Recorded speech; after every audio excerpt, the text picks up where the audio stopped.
क्या आप जानते हैं कि अंग्रेजों भारत छोड़ो का नारा देने वाला शख्स एक मुसलमान था। मुंबई में पैदा होने वाले यूसुफ मेहर अली ने ही 1942 में सबसे पहले इस नारे का प्रयोग किया। साइमन गो बैक का नारा भी यूसुफ मेहर अली ने दिया था। मुसलमानों ने भारत की आजादी में बड़ी ही क्रांतिकारी भूमिका निभाई। असहयोग आंदोलन की शुरुआत मुसलमानों ने ही की थी।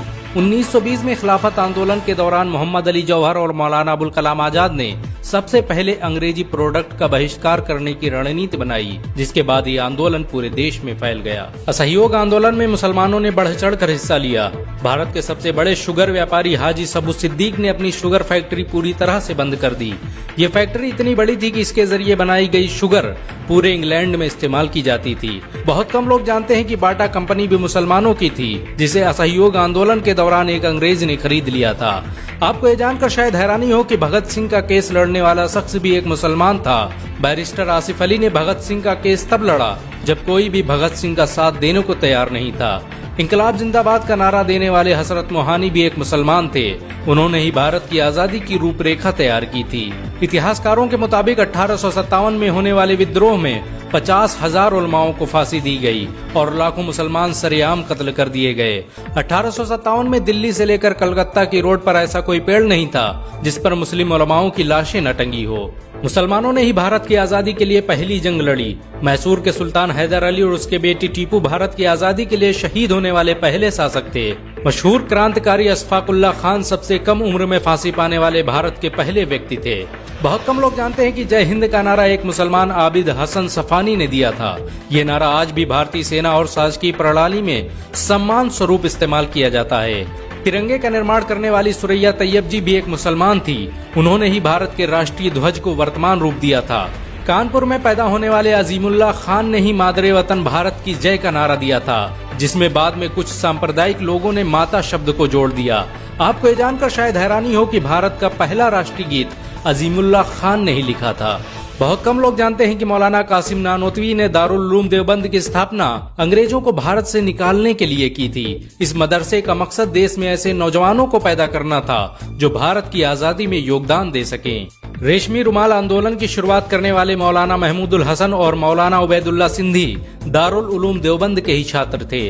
मौलाना उबैदुल्ला सिंधी ने सुभाष चंद्र बोस के साथ मिलकर भारत की पहली अस्थायी सरकार की स्थापना की थी और वह भारत के पहले गृह मंत्री भी थे।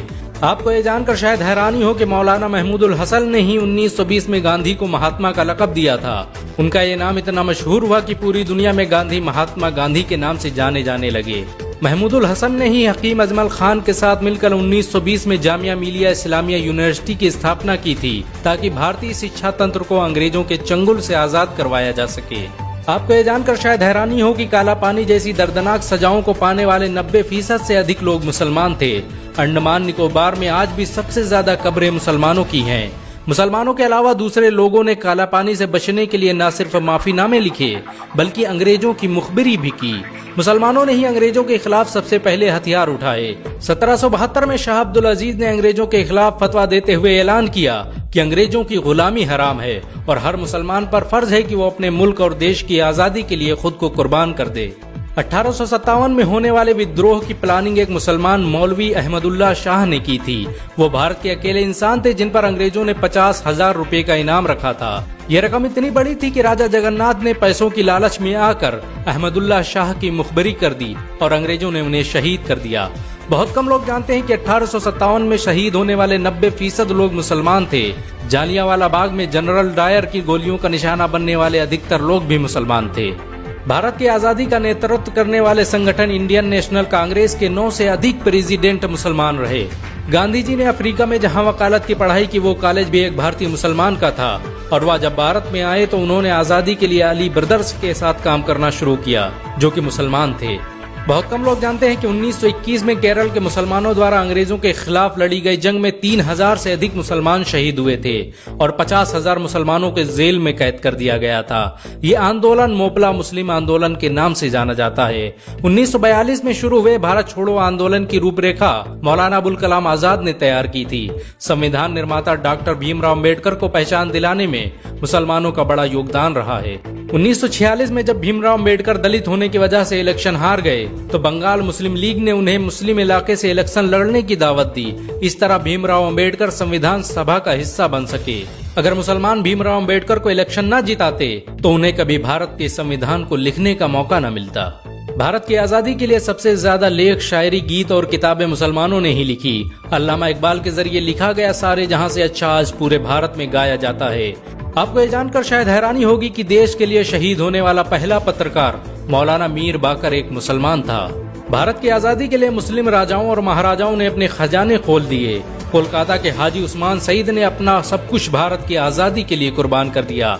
हाजी उस्मान की अमीरी का अंदाजा इसी बात से लगाया जा सकता है कि 1920 तक कोलकाता में बनने वाला हर स्कूल और हर बड़ी बिल्डिंग उन्हीं की थी। कोलकाता के पहले सुपर स्टोर कैश बाजार की बुनियाद हाजी सईद ने ही रखी थी, लेकिन बाद में उन्होंने अपनी सारी दौलत देश को दान कर दी और खुद एक किराए के घर में रहने लगे। अमीर हमजा और अब्दुल हबीब यूसुफ मरफानी जैसे मुसलमानों ने अपनी अरबों रुपये की संपत्ति देश की आजादी के लिए कुर्बान कर दी। सुभाष चंद्र बोस द्वारा अफगानिस्तान में स्थापित की गई सरकार में 9 में से 5 मंत्री मुसलमान थे। भारत की आजादी के लिए देश भर में मौजूद मस्जिदों को किलों की तरह इस्तेमाल किया गया। इन मस्जिदों में सुबह शाम हर वक्त भारत की आजादी के लिए ऐलान हुआ करते थे। आजादी के वक्त कोई मस्जिद ऐसी नहीं थी जिसकी दीवारों पर मुसलमानों का खून न लगा हो। इन सब के अलावा ऐसे करोड़ों मुसलमान हैं जिन्होंने भारत की आजादी और उसकी अस्मिता के लिए अपना सब कुछ कुर्बान कर दिया। सच तो ये है कि भारत की आजादी मुसलमानों के बगैर मुमकिन न थी। भारत आज भी आजादी के लिए मुसलमानों का एहसानमंद है। अगर एक मुसलमान होने के नाते आपको गर्व महसूस हुआ हो तो इस वीडियो को लाइक और शेयर जरूर करें। ऐसी और वीडियो को देखने के लिए हमारे चैनल को सब्सक्राइब करें, घंटा जरूर दबाएं।